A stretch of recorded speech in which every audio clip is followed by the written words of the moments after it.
జగన్కి అల్పాహారం ఇసుక, మధ్యాహ్న భోజనం మద్యం, అదే మారిగా మైన్స్ వచ్చి రాత్రి డిన్నర్ ఇతనికి. ఈ విధంగా అలవాటు అయిపోతే ఇంకేమవుతుందో మీరే ఒక్కసారి ఆలోచించుకోండి. యువతకు హామీ ఇస్తున్నా, మీ అందరికీ ఉద్యోగాలు 20 లక్షల ఉద్యోగాలు ఇచ్చే బాధ్యత మాది. వర్క్ ఫ్రమ్ హోమ్, మీ ఇంట్లో కూర్చొని ప్రపంచ కంపెనీలో పనిచేస్తారు. హైదరాబాద్ లో ఉన్నట్టు ఒక హైటెక్ టవర్ కూడా ఇక్కడే కోనసీమలో, అందాల సీమలో కొబ్బరి చెట్ల మధ్యలో కట్టుకుంటే ఏ విధంగా ఉంటుందో ఒక్కసారి ఆలోచించండి. ఇప్పుడే పవన్ కళ్యాణ్ గారు చెప్పినట్టు ఒక ట్రైన్ కూడా వేసుకుని కొబ్బరి చెట్ల మధ్యలో పోతా ఉంటే టూరిజం కూడా బాగా అభివృద్ధి అయ్యే అవకాశాలు ఉంటాయి. అలాంటి బ్రహ్మాండమైన అవకాశాలుండే ప్రాంతం, ఎన్నో అభివృద్ధి కార్యక్రమాలు చేయగలిగే ప్రాంతం ఇది. నేను అందుకే మిమ్మల్ని అందరినీ కోరుతున్నా, తమ్ముళ్ళ భవిష్యత్తు ఏమమ్మా, ఆడబిడ్డలు మీరు ఆలోచించండి, తల్లిదండ్రులు మీరు ఆలోచించండి. ఈరోజు రాష్ట్రంలో చూస్తే ఎక్కడ చూసినా జే బ్రాండ్ మద్యం వచ్చిందా లేదా ఒక్కసారి ఆలోచించండి. ఒకప్పుడు తెలుగుదేశం పార్టీ టైంలో 60 రూపాయలు క్వార్టర్ బాటలు. ఇక్కడ కూడా చాలా మంది మందు బాబులు ఉన్నారు. ఏం తమ్ముళ్ళు 60 రూపాయలు ఇప్పుడు ఎంత? ఇప్పుడు క్వార్టర్ బాటలు 200 రూపాయలు. అవునా కాదా అని మిమ్మల్ని అడుగుతున్నా. ఆ మందులో నాణ్యత లేదు. ఒక క్వార్టర్ వేసుకుంటే కిక్ ఎక్కదు, రెండో క్వార్టర్ వేసుకుంటే 140 రూపాయలు చౌరం.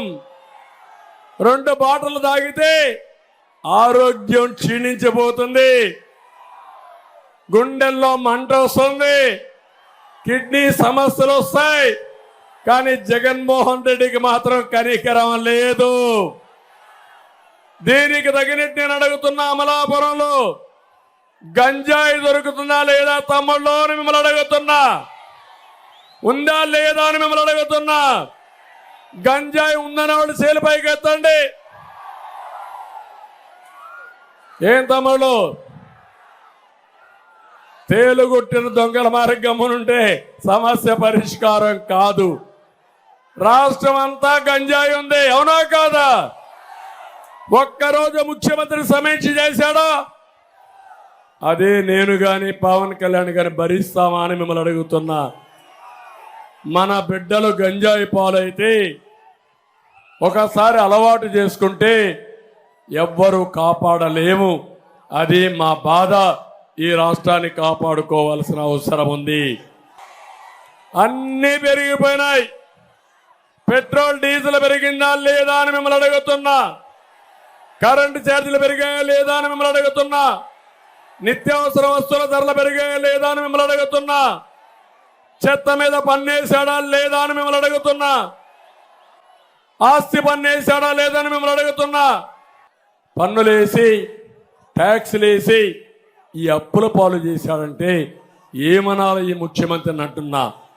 అతను చెప్పేది ఒకటి ఉంది, నేను సంక్షేమాన్ని ఇస్తానని. ఇప్పుడే పవన్ కళ్యాణ్ గారు చెప్పారు, మేము అతనికి ఇచ్చేదానికంటే మెరుగైన సంక్షేమ కార్యక్రమాలు ఇచ్చే బాధ్యత మాది. అతను 10 రూపాయలు ఇస్తే మేము 15 రూపాయలు ఇస్తాం, తగ్గించాం.